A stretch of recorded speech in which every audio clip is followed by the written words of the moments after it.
Ibinuhos na ni Gon ang lahat ng makakaya niya. Ito na nga lang ang natitirang lakas ni Gon.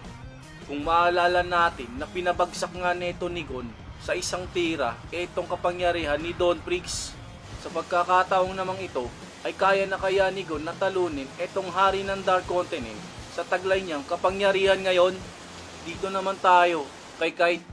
Sa pagkakataon nga ito ay wala nang ibang iniisip itong si Kite kundi ang lumaban na lang hanggang katapusan dahil wala na nga rin silang pagpipilian pa.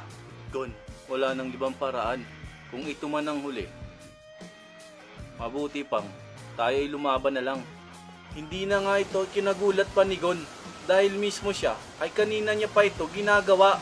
Wala na nga silang naisip na paraan kundi ang labanan at subukang talunin etong si Don Prix. Bilib ako sa inyo, mga matatapang na bata. Nakahangan nyo na naman ako dahil sa katapangan ninyo. Kung hanggang dito lang naman ako, ilalabas ko na ang lahat ng makakaya ko, ang lahat ng kapangyarihan ko bilang kemeraan. Banggit nga ni Kite. Hindi na kayo makakalabas sa lugar na to.